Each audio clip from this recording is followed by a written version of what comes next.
Say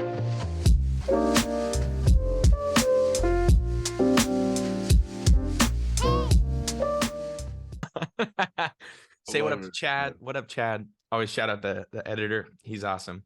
Hey, Chad. Okay, welcome to Thought Crimes. On Thought Crimes, we discuss how our behavior affects our lives and how our lives affect behavior. On this show, we cover burnout, personality, sleep, neuroticism, and more. Today, a good friend of mine is on the show, Ed Young. He's the co-founder of The Source Magazine, founder of NFT.HipHop, medical entrepreneur, and general OG in the hip-hop community, and he's a rad dude. Ed, thanks for coming, and welcome to Thought Crimes. Thank you for having me. This is an honor, Pete, man. Peter's the man. I'm just happy to be here. So we always have a good time. We always have a good time. I'm definitely happy you're here. Just some background for the audience. Actually, Ed and I have talked many times about starting our own podcast, which honestly may still be in the works. So if we don't, though, Ed, just so you know, you are always an honorary co-host. So you're not even a guest here. Honorary co-host of this podcast. I appreciate that. I think our podcast, we just have to worry about the NSA and the stuff like that. We might be disappeared from, it's like seriously, yeah. More not just NSA, multiple government agencies will be watching us, right? Exactly. So let's start, just because your background is in hip hop. You and I share a love for hip hop. We worked together on a hip hop project. Right. So let's start with hip hop, which is we talk a lot about personality on this show, which is really actually the way behavior manifests. And so I want to talk a little bit about, in your mind, like, how have the personalities in hip hop evolved over the years? That is a great question. And the question really, if I could refine it, is have the personalities in hip hop evolved over the years? Yeah, I was begging the question. That's a good point. Yeah. So have they? It's interesting. I just had, actually, it's every other day or every day where somebody has an issue over a slight or something to that effect. And I have zero patience for that. If you derive your self-worth from what others think or say or how they treat you, that's a problem in and of itself, because most people are self-absorbed, and so they're going to treat themselves better than they treat you. And if you then buy into that, you have problems. And so anyways, so in hip-hop, where the whole respect and I was dissed or whatever can become such an issue, it's problematic. Now, I can't even say that. People are shooting one another all over again. When I came up in the late 80s, early 90s, really the 90s era, and we were in the crack epidemic, and I lost friends. I was just at the tribute. I was telling you earlier, before this we started, the tribute to Biggie. Biggie was murdered, and Pac, we lost, and then so many people. And unfortunately, I think we have not evolved out of that, because you see so many rappers getting killed now. Yeah. And so it's a real problem. It is a real problem seated in a lack of personal self-esteem. You think that's the root of it, is that it's I will interpret this, so give me some grace here, which is an insecurity. You're saying, like, you don't have no question. No question. No, I mean, think about it, but it's inherent within. You have marginalized communities that are creating, and it's marginalized not because they choose to be marginalized, but because certain systemic forces reinforce that marginalization. That leads to personal self-esteem degradation. And that's, it's not complicated, people. Right. And so when you have that constantly happening, it's a problem. And then you derive your self-esteem from others, but it's compounded when the overall society is saying that you're less than, that you're marginalized, that you're, a minority, that you're all of the terminologies that mean less than. Right. That's it's kind of baked in. So That's a really good point, which is like even the people fighting sort of like the good fight, like we're trying to change, we're trying to make things better, but the way we're talking about it, it's like, I mean, okay, this is gonna be sound super offensive, so I hope you know what I mean. But it'd no, be no, like, go I'm like, look. I'm like, I'm such a big fan of these losers over here. Look at these losers, and you're like, why are you saying it like that? Well, everyone says they're losers. You're like, but you're the one who's supposed to be fighting on their behalf. What are you Right, doing? Right? Like we're right, opting into a shared right. language, which basically actually perpetuates the problem. What, Yeah, like, ironically, while we're trying to fight for right, like a fight against the problem, right? right. No, it's astounding. And you Yeah. look at why there's so little progress made. It's because even those who want to help tend to unwittingly reinforce the stigma and the problem. Yeah. It's just, Yeah. it's terrible. It And it's is. just terrible. It's not impossible though. One thing that you've always inspired me with, you have an attitude of it's it's uh it's basically like any person at any moment. This is kind of the vibe. I don't know if we've talked about this explicitly, but you have this vibe, and you've definitely given me advice. You know, outside recorded podcast Yeah. that inspired me to like, hey, you've got more in control as an individual than you realize. And so maybe you want to elaborate on that. I mean, with hip hop in mind, right? Like these sometimes you have this attitude like these young folks like coming on the scene, they're making the same mistakes as the elders, and like how do we balance this equation? What is the individual's responsibility in this? Uh, it's funny. So I'm gonna go roundabout way as I tend to do. You know, Excellent. I like the Sophonaut, the quiz and everything, and I am totally not introspective. It's like, and there's a part, and I know it's a problem. Like I don't do those things, and I think it's a self-defense mechanism Mm, because I know I'm crazy, and you know, and so it's okay so long as you don't dig too deep because then you'll frighten yourself, mm, but just keep moving forward, making sure you're helping as many folks as you can in the process and whatever, and then that way you can't get caught up in yourself, because right. one of the problems is, I think, look, all of us are screwed up. Hmm. That's just real. That's, nobody's perfect. I like, outside, like I said, if you're not Jesus, you're not perfect. All right. Hmm. So I'm going to lay it out there. Sure. Right.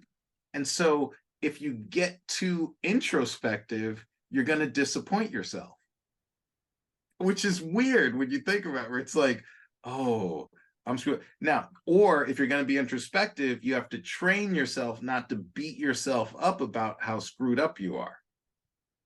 Does that make sense? It's Not only does it make sense, it's actually, we have some data around how people feel when they introspect from our own data set, and we discovered something that the data supports what you're saying in maybe one of the funniest ways that I've ever found out. So when I was doing user feedback on right. Sophonaut, so Sophonaut for listeners is the personality application that the company that puts on this podcast also owns.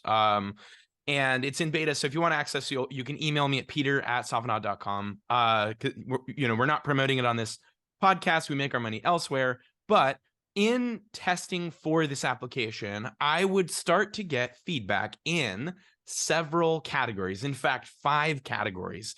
Okay. People would either say, hey, number 1 category, there's a problem with your test. It told me something that was wrong. Me being a good user researcher, I would go, okay, cool. There's a problem with the test. And then I dig in. I couldn't find the problem. But this category of people were like, hey, there's a problem. 2, I hate your test. It Right. made me angry. I'm Right. mad about the results. Right. Okay, you might be seeing a pattern already. Number 3, hey, is it possible that the questions are wrong? Can I change my answers? Oh Can I my change my goodness.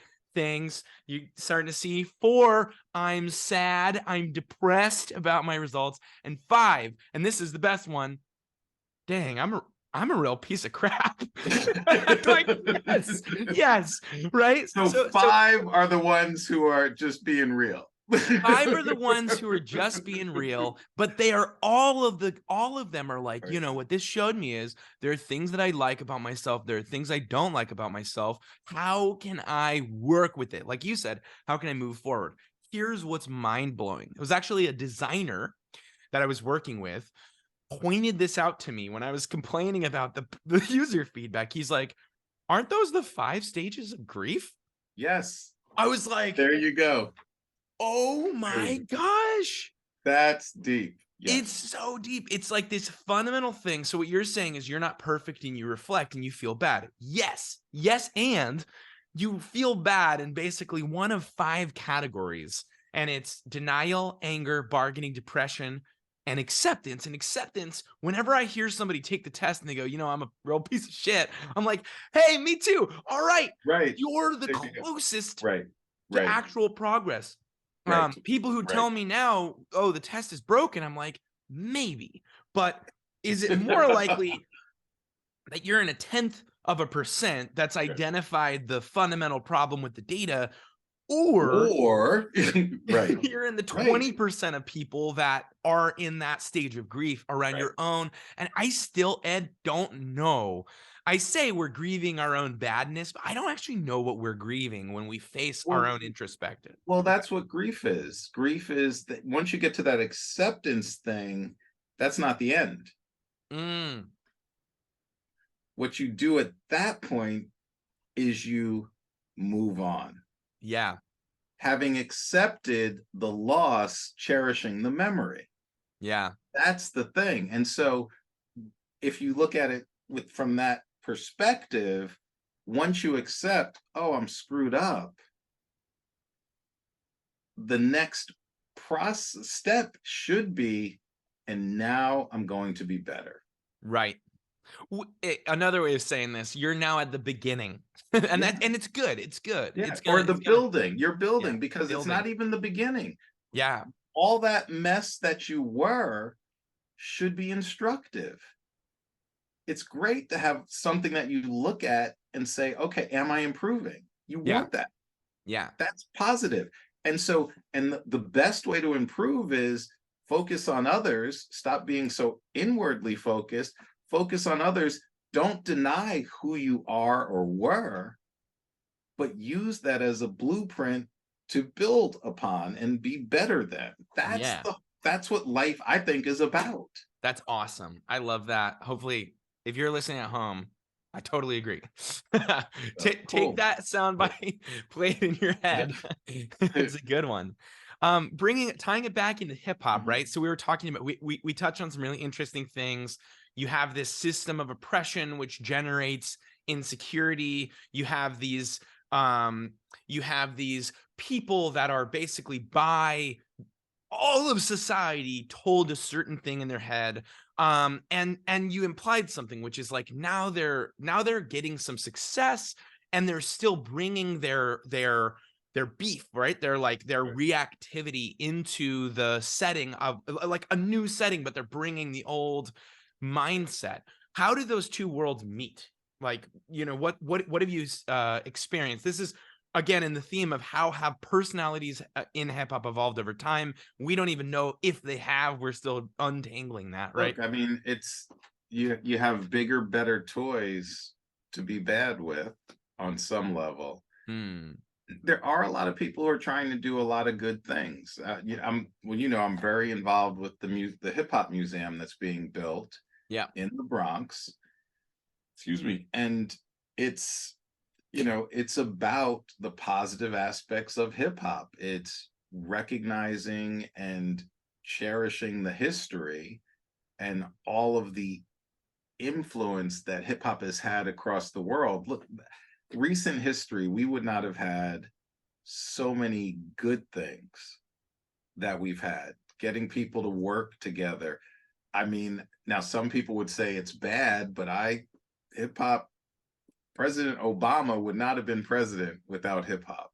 That I just 100% agree. If we're going to take some leaps and bounds, there's a butterfly effect in there where if you hadn't done the strategy you did, are you okay with talking about the Source yeah, magazine? Okay. yeah. Look, it's 'Cause it's studied in universities now. I So, want to talk about yeah, this because I connected some dots, which is I may owe you a great deal of sort of like debt because hip hop had such an incredible impact on my life. Let me tell you a story I haven't told you before. So, yeah, I'm number black. I'm one, blushing. You can't tell, but go on. yeah. So, Okay, so I started listening to hip hop when I was in 5th grade. And I was listening in 5th grade, I was listening to the Wu-Tang Clan, which Mhm. I'm sure if my parents actually listened to the lyrics, they'd be like, "No." But what 36 Chambers was about for me was, hey, it spoke right to me. People are telling you that you can't. People are telling you you're not good enough. Right, Dude, you're a ninja in your mind. Chess right. boxing, shadow boxing, it's all in your head. And that's literally like stand up, That's fight exactly what back. they were saying. And Right. it hit Yep. me in Yep. my heart as a 5th grader, right? This little white kid in suburban California hit me right in my heart. That continued all the way through my entire life. In high school, I started breakdancing. I was a nerd, obviously, right? I was a nerd. I got bullied in high school. And check this, violently bullied. I got the crap beat out of me, and I still kept though getting like I'd fight back. Like I would just get the crap kicked out of me. I'd fight back. And then I joined the breakdancing team. So I made the team, competitive breakdancing team, and the leader of the team was Vito. This guy Vito, he was in like the one gang. I don't want to say his full name in case I don't know, in Right. case he Right. catches heat. His first name was Vito. He was in like the one gang in this area. Also won't say the gang, but here's what hip hop did very tangibly for me was that Vito took me under his wing. I was breakdancing. I was eating, breathing, living hip hop. And then he's like, "Yo, let me borrow your iPod. Let me listen to music." And I was like, "I don't think you're gonna like anything on here." And then he found, this was in high school, 50 Cent the Massacre, and he was like, "You were holding out on me," and we connected over this moment. Wow. Now, what happened next was crazy because all of a sudden, the kids that were bullying me, somebody who was friends of Vito would appear out of nowhere and be like, "Hey, he's with us. Yep. You're not bullying this kid anymore." Yep. And it Yep. and it was like, it was such a complex thing for me because I was like, dude, this horrible, violent punishment that I had every single day of my first half of my sophomore year because I was in this hip hop world. I Right. was breakdancing. I was hanging out with Vito and this other kid, Kenny, who were literally in a gang. They had their like That's network hip of hop. friends. It Right. was like he's with us. Right. He's one of us. That's hip hop. And it was just like it like transcended all of these lines that I thought were real, and it changed my life in a moment. Right. Anyways, with that in mind, can you tell our audience how I may have even found out about hip hop? So, so what year was that? That Mm. was So 5th grade, oh gosh, I don't even know. I would have been probably how old are you in 5th grade? You start when you're 5, so I would have been like 11, 10. It would have been 11. like I think 11. yeah, it would have been like early 2000s. Yeah. Okay. So the it's wild. So the way I built the sword, we had no money. This is the story I tell. I bore myself telling it, but we had no money. Yeah. We were students at Harvard. A guy started it, David Mays, started it as a one-page newsletter. I was off doing the New Republic magazine, Right. doing thesis research. I'm a constitutional theorist, yada yada yada. I Right. come back to school. I had learned magazines, and so I talked to Dave. Jonathan Schechter's the other partner, and then a guy was at Harvard Law School with Barry Obama, by the way, who was Oh, there at the same time. Yeah, so um cool overlaps. yeah, so Barry was there. Yeah, so that's a whole nother story. But anyway, so we partnered up. I was like, I know magazines, we can turn this into a magazine, not a newsletter. And so, but we had $250, a Macintosh computer, one of the old ones with the handle and the Yeah. unit. and I had a car and David had a car. And so those were our assets. And so I said, so I had this whole theory I came up with. This is 1989 Nice. to 90. And I did this socioeconomic analysis. Long story short, music genres follow the same S-curve product life cycle as any other product. Right. I realized that we were in an innovation phase in music, and that rap, everybody thought at that point it was a fad, that it was going to die out like disco or whatever. It was total fad. Wait, But when I really? did, Wait. I'm sorry. I didn't know this part of the story. Did oh people yeah, legitimately believe at the end of the 80s, early 90s that rap was a it was a fad? fad, no question. It was Wow. anybody with any sense. Like, we were the biggest idiots in our class at Harvard. I was going to do a JD MBA. I was Harvard Law School, business school, and I was I was a class speaker for my junior year. Like, and I'm throwing everything away so far as everybody's considering it, because I was going to do a rap music magazine. I was insane. Yeah. Yeah. And so, because it was a fad, it's like, why don't you do what is a hula hoop company too while you're Mm-hmm. at it? So it's like, Mm-hmm. so, but I realized it was going to be the next pop music, because analyzing that S-curve product life cycle and the Mm-hmm. capitalization that the labels had made, it was clear that rap was going to be the genre that won out. Mm-hmm. And it was going to be the next pop music, Yep. because we had no money. Mm-hmm. So we figured out how to move to New York. It's chronicled in a couple of books and everything, but we got enough money on graduation to move to New York. Dave Mays is the greatest salesperson I will ever know. Like, I said, look, if this is the case, the labels know they need us. I need you to go sell $300,000 contracts for advertising, and that can get us to New York. He went and did it, like, in no time.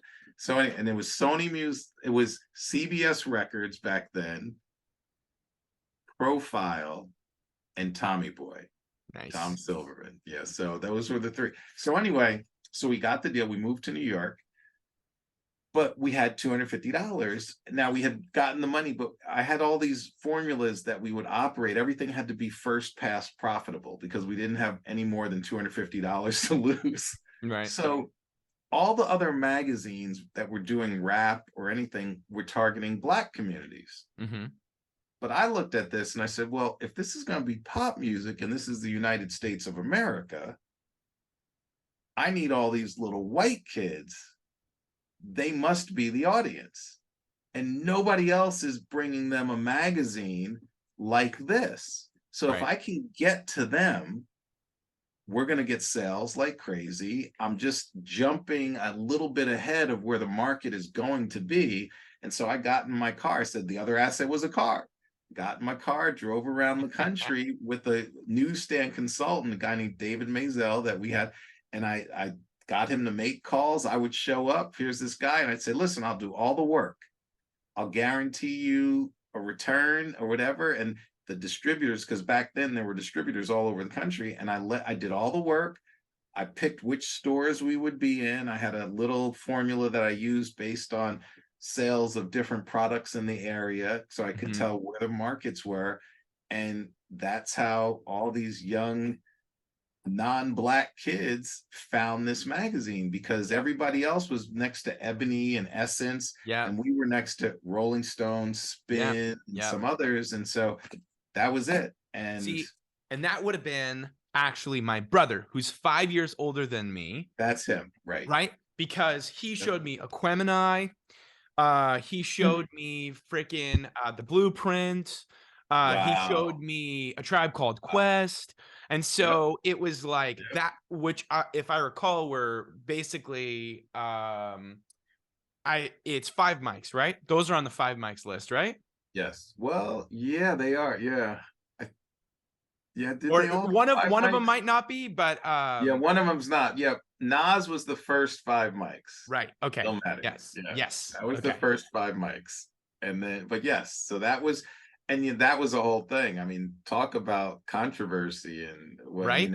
how many mics something got. There's so many stories. Yeah. I mean, But we were serious about it because Yeah. we treated this as real. This was real reporting. Yeah. And there was a strict line, church and state, between advertising and editorial. That was one of Wow. the rules I had, because we weren't going to be worth anything if we gave in. We Yeah. had to be honest. Yeah. And it was, I mean, we had some people are crazy. Yeah. We had to be honest. Yeah, I mean, you probably got wrapped up in the East Coast, West Coast stuff at the time, right? Started at the Source Awards. Yeah. Well, kind of. Not, that's the lore, but Right. with Suge doing his thing. And Okay. so Super little known thing. I don't know if you ever talked about this, but I just remembered the oh my gosh, this is such a deep cut. It was it's called like the Source Hip Hop Hits Volume 8 or something like that. I forgot what the name of it, but those CDs, so the we one made this. yeah, go ahead. Talk a So little bit about this. Hip-hop. So those were actually, so that came on after I sold in 97. I brought Okay. that. So, but I was there through 2000. So Dave and his partner did the Source music, Right. which was grown out of, in a way. So one of the things I came up with for newsstand sales was, I went around and I said, you know what I want to do? I want to cover wrap CDs with the magazine, because AOL was doing CDs all over the place. So I was like, why don't we make music and make promo CDs? So I go to the labels and they're like, we can't do that. And so I dug into the contracts and everyone's like, yes, you can, because it's purely promotional. So the way we did it was purely promotional. Oh, it yeah. fit the artist contracts. First, some artists were like, no, you're giving my stuff away. But then all of a sudden, if you were on that CD, it changed your life. Oh, for sure. So that was and so those I mean, that was fun putting those together. I had to come up with a whole thing of how we would do it and everything. And that was, man, it was crazy. But this was all new stuff. We were just kids. We were just coming up with stuff, doing it because we loved it. And that was what made it so fun, and that's what like the whole thing I see with crypto now, certain aspects, but which bugs me about. So, like I'm doing NFT.hiphop. Yep. And I'm taking a long time to come out with it, because NFTs are valuable for reasons other than how they've been put out there right now. Yeah. And it's speculative. It's a mess, but that's not what the value is. The value is in these things. When Napster came out, it upended the music industry. Right. Why? Because digital is replicable and freely available. But if you can make digital items the same as physical items, that would be revolutionary. Right. That's what an NFT is. Right. And you have the added value of having digital capability. Yeah. Until people start looking at it that way, you're not, so far as I'm concerned, you're not even talking about NFTs. You're talking about like garbage. The best NFT app that the idea that I thought was really, really interesting, that was not around just selling pictures, which selling pictures versus selling ownership is a very different thing, which it's subtle, it's nuanced. You and I have talked a lot about this. Right. Selling pictures, which is what everyone is going to criticize NFTs in the foreseeable future. I agree with all of the criticism. Like, you're not selling pictures, right? But I am just a side note. I happen to be a sneakerhead, right? We may have talked about this too. A closeted sneakerhead, in which I don't buy every sneaker I want because I think my wife would kill me. But if I see some sick Jordans on someone's feet, I'm like, I get it. Those are not the only Jordans. That's not the only colorway, but you chose that colorway for you as an expression of yourself in this time. Right. Yep. Right. I get it. It represents some part of you, and I respect it. I'm like, I get it. I even respect the dudes who wear Jordan 1s to their wedding and they like take them off to get on their knee or whatever because they don't want to crease them. I'm like, hey, I get it. I get it. Right. That feeling is what digital ownership can do for you. Right. That feeling of this is me, this is a part of me, I own this represents me. And when you have an increasingly online world, that makes sense. You're like, Right. it's like this is Right. my And it's my yours. face. It's an expression of you. And it's because I don't think of it as a binary thing. It's, Right. it's this fluid reality that we're about to enter into a couple of years from now I think so. when our VR AR is enabled by glasses like this or close to, Right. everything changes. Everything changes. And it's so one of the things in the music industry that I I don't know how many people understand it, but the music industry was radically changed when CDs came out. Hmm. And people were upset about it at first, not as nuanced as vinyl or whatever, you had, but the smart label execs went, wait a minute, this is a new technology, these new players, this new thing. We can sell the same music to all the people we already sold music to all over again. Yeah. That's what happened. And that kind of technological leap, there's a component of that, but with much more utility that exists with what blockchain provides. And the artist can benefit much more. It's not about having the fans own stuff. That I think is stupid. Nobody, like, most people aren't investors. Hmm. Most people just want product that they can enjoy. Yeah. That's mass market. So all this talk about bringing the Web3 to mass market, and you start talking about, oh, and what's the trait, and what's the this, and what's the and what's this, like, regular people don't do that. That's not Right. how you think. It's not like you're in the store like, oh, I'm getting this shirt. Ooh, how much is it going to be worth? 3 years. Ooh, Uh, it's like, what are you talking about? Like, yeah. that's not a thing. No. So Okay, here's how that works. Okay, wait, let me tie one loose end, which is that the app I was mentioning, I forgot to actually say what it was a Pinky Promise app. So you put your pinky out, we put a contract, I put my pinky out, right? Digital Pinky Promise creates an NFT. And it's like a oh, contract.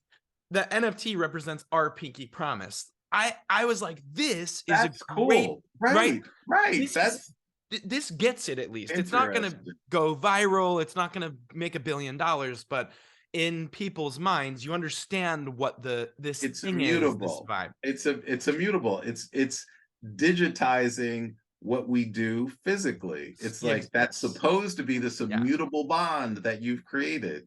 And then Oh, that's interesting. you're talking about buying shirts. I have to come out and say I actually own a Jordan Poole jersey, which I don't know if you kept up with the recent Warriors arc, but it's rough, right? So Right, right.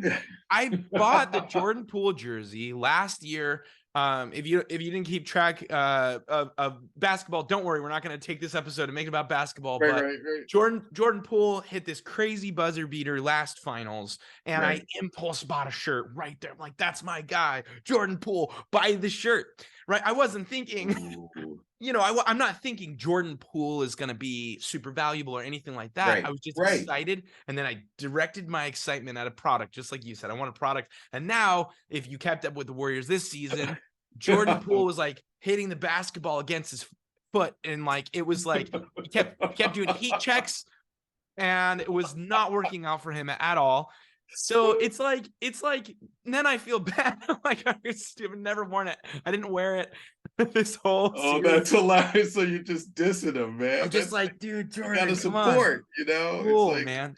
Yeah, yeah. no. I'm still fingers crossed, but instead of going around talking about Jordan Poole, bringing it back to what you're talking about, this thing never like took hold, right? And this is disappointing. I actually want to dig into the crypto community too, because you mentioned parallels between hip hop and crypto, and I'm To me, curious. it's like I'm living my same life all over again. It's the same It's crazy. thing. Yeah. It's crazy. And I read this stuff now. I had, the article with FTX and all of this stuff, and Yeah. people are like, oh, so I got somebody sent me a note. Oh, I read this article and I thought about, you still a digital cowboy or a crypto cowboy, or have you? I was like, first of all, I was never a crypto cowboy. I've been very measured about it and very vocal about the lack of foresight so many of these people from the land, digital land being sold because of the same characteristics that apply to physical, but location, scarcity. Hmm. Neither one of those things matter with digital land. It's like Right. you teleport to places and the space is infinite Yeah. unless you artificially make it not so, which means that your competitor can come out and just make it so.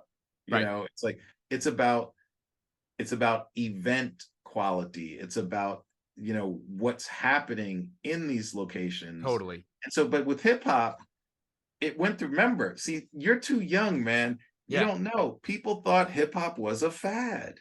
Yeah. It was going to die out. So we started at this point when hip hop had been around for a while, but it was a fad and it's going to disappear. And, you know, it's this thing what does that sound like? And then at the same time, as they're talking about it being a fad, right? And it's going to die out, the government was getting all worked up about it, Oh my saying, gosh. oh, we need to stop this because it's causing violence, it's causing problems. We need to regulate it, we need to wipe it out, we need to pull it back. That's literally the same thing. And I'm looking at this going, there's a historical dialectic at work here that I'm in the middle of that, but I know what the outcome is because the things that they were pointing to about hip hop as to why it needed to be regulated, why it needed to be wiped out, stamped out, those were not the fundamental components of hip hop. Hip hop was about something far more genuine and critical to positive growth of society, civilization, Yeah. where you have a black kid, a brown kid, a white kid, a, you know, whatever hue you are, coming together for a shared understanding of a culture that they collectively created. Yeah. It's not based upon skin color. A Right. lot of people think it is because they're super hyper focused on that, but it's about hip hop, and hip hop transcends the color of one's skin. That's what's so like. And now you look, white people can dance. Like, that's just crazy. Nobody thought that would happen. And it's like you see these, wait for the Olympics to come out, the breakdancing competition. And I'm looking at this, I'm like, oh my goodness, it might be like a Northern European who's taking the crown. Right. Like, that's just like, what the heck? You know, the whitest of white, but steeped in the culture. Yeah. So that belies all of the notions that many people have who don't understand what this thing called hip hop is. And Yeah. the same, if I transpose that to crypto's about this self-empowerment, this ability to transact collectively with a group of people with shared interests who collectively agree that there's value here. Well, isn't that what fiat money is as well? And see, this is the part, because people don't even understand what they do. They don't understand how the currency that they use works. It's like, I always go back to, and I think people walk into rooms all the time and flip a light switch. Most people can't tell you how the electricity and the light bulb interact and the switch for it to work. That's always driven me crazy from when I was a little kid. I'm like, I don't like doing things that I don't understand. Yeah. But that's how most people walk through life, and why you see them missing out on these amazing paradigmatic changes that are presented to them as they go through life, and they miss it. Yeah. So it's Wow. Dude, yeah, couldn't agree more. I'm so torn about the crypto community because I've seen what you and I worked on. Oh, I hit my mic. yeah, What you and I worked on, what you and I have talked about over the years. I love it. That's what brought Right. me to crypto. Web3, right? I was in crypto before Right. Web3 was a Right. term that was getting A thrown around. term, right? It wasn't Right. even It was like I was just interested in blockchain, and then they're like, we can't call it blockchain. People aren't going to understand. We got to call it something else, and then added all these complicated things. And what drove me to, I mean, yeah, it is the same thing. It's that sense, that same feeling listening to the Wu-Tang Clan as a kid of like, these guys get it. I was like in a community of people, and it's like, hey, you know, isn't it a little weird that every single thing that we do is owned by somebody else? And as we get more and more stuff that's digital, we have less ownership over the Right. things that are in our lives. It's like, Right. you really think you have as much money as you have in a bank account? What happens when everybody tries to withdraw their money in a bank account? The bank fails. You don't have that money. You have, If it's more than 12%, you're screwed. right? It's which is Right. pretty that's pretty nuts. That's not as stable of a system as people think. You're talking Right. about electricity, right? Where's your electricity come? Okay, we're talking about in the house. You hit the light switch, close the circuit, fine. Right. Where did that circuit get powered from, Right. right? Exactly. It's like Right. it's like who owns the electricity? Who's making it? And like there's Dude, who there's owns your house? Even if you paid your mortgage oh off, yeah. stop paying your taxes for a while. See what happens. Dude, yes, exactly. Now, there's two It's like, there's two ways people go with this. They're like they see this, they awaken to the reality of like what is owned and what is not, and then they go, "I'm an anarcho-capitalist. I'm going to throw the whole thing away. I'm going to move to Texas. I'm going to right. have everything in Bitcoin. I'm going to live off the grid and I'm going to only Right. trade on hashes." And you're like, "Okay, but what But if we as a people starting from the street going up worked yes. together, right? And then we created a really strong mesh network together. That is Right. what's exciting. And that's the There exciting, you go. right? There you it's go. it's it really is the people working together. Right. It's not about us If rejecting it, everything. if what you're saying was not a real possibility, government wouldn't be paying any attention to it. Well, see, and you clued me into this is I was like, I forgot about that. When I was a kid, it was this big argument about parental advisories on Right. albums. Like, Yep. no one's talking about that now. I mean, like, Yep. we've got politicians saying crazier stuff than rappers were saying when I was a kid. And you're like, Right. Exactly. I didn't even think that. Good point. Right. okay. I guess you don't care about censorship now. You don't care about, the moral fabric now. So Yeah. there was something Yeah. powerful there that somebody was afraid of. That like that's the smoking gun. You're like, um, yeah, and we didn't talk about who killed Biggie, who killed Pac, but that's a No whole comment. right, That's exactly. yeah. That's yeah, no comment, exactly. Yep. And so now we're rewinding back though, right? So this is a really interesting theme. We've got personalities, we've got crypto, we've got hip hop. So here's what happened to me. I'll tell you a short story is I saw people. So we're all idealistic. I'm in this idealistic group of people, idealistic community, and I saw what happened when the money hit the table, and people lost their minds. I Yep. saw people go crazy. So I'm curious if, as we're wrapping up, if you could just comment on this, what have you seen what happens to people when money hits the table? Oh yeah. I mean, that's that one of the things I was aware from a very young age is that that's a real thing. And, the love of money is the root of all evil. It's Mm, one of the most true statements that there is. And now it's the love of money, it's not money. And people, unbeknownst to themselves, tend to most love money, which is it's very interesting. And so one of the things when we first partnered up, one is interesting thing that happened. There were four of us, and we're sitting down talking about our partnership, and Dave, who's a great guy, was like, "We'll split it evenly." And I actually said, to my own detriment, I was like, "That's not fair. You started it. You should have the most." mm, And then Jonathan had come on, and then James and I. Same. So we split it accordingly. So everybody was taken care of. But I said, if we don't do it this way, when we build this into what it's going to be, it's going to be a real problem because there's going to be resentment. Mm.